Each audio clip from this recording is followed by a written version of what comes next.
Drug courier Schapelle Corby has always maintained that her bags were tampered with.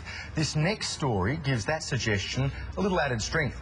An invalid pensioner from Melbourne said she too was the victim of airport drug smugglers. Marguerite Breach recently arrived home from a dream holiday to Europe when she was detained by customs in Melbourne. Good morning to you, Marguerite. Thanks for your time this morning. Good morning, Lisa. Andrew, how are you? Morning, Margaret. Very well, thank you. Now, can you walk us through this? You got back from your dream holiday overseas, got your bags off the carousel, and you were the first person to notice that something wasn't quite right with your bag. Is that right? Yeah, I was wheeled off because I'm on crutches, and Singapore Airlines, yeah, they're very good like that. And as they brought me down, and it was about the fourth case to come around, and it's bright red, so I noticed it. And as it came around, I thought, oh, the Oki straps are gone, because I had Oki straps, masking tape, and then I said, oh, the masking tape's gone too. And then as it came around closer and she pulled it off, I noticed that the lock was gone as well.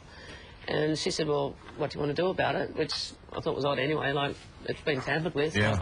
So I thought, well, I want to get it checked. I mean, I might have a bomb in it. I thought it was a bomb. That was my immediate, you know, with the terrorism these days.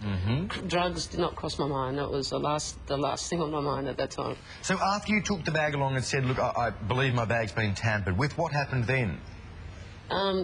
She took me along to customs where a gentleman came over and ran a monitor through it, and like first time he opened it up, asked me if I noticed anything missing, and I just looked at it. I mean, on top of my head, I couldn't tell if anything was gone or not.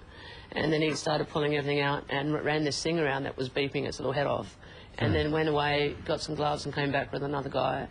And I said, "Is there a problem?" And he goes, "Traces of ecstasy." And like, yeah, my heart just bottomed out. I just like what?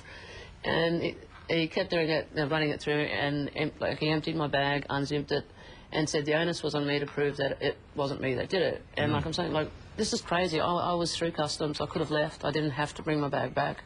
I thought I was doing the right thing by bringing it in. And then he's checking it. So I thought I was going to end up in jail. I was petrified. I just felt sick.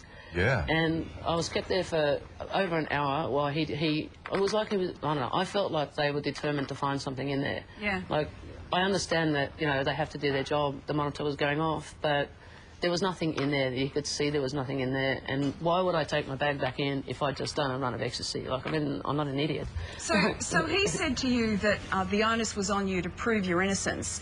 Yeah. And over the course of the hour, how did you do that?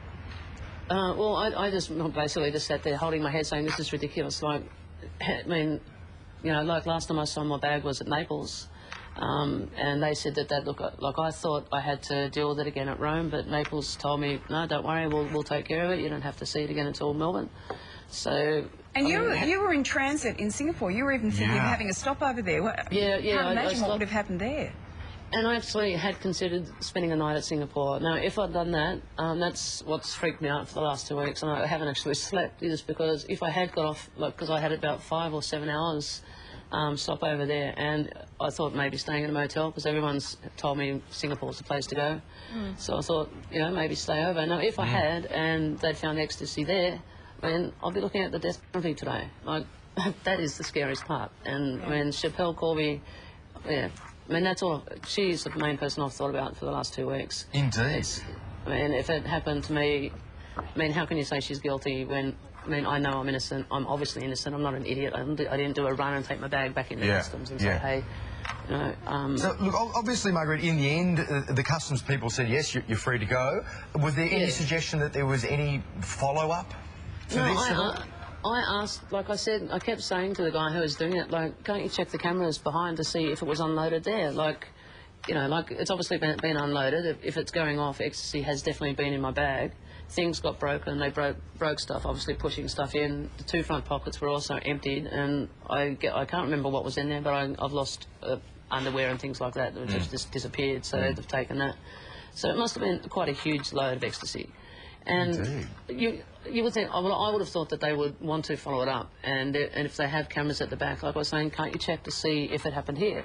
Yeah. And he just wasn't, just not interested. His main thing was running the monitor over my bag, and he kept putting it back through the scanner, trying to find, if he'd found one tablet, I'd be in jail now. And I mean, that's the scary part. Like, I mean, if the bags had broken and there was a tablet left in there, I would be the one in jail.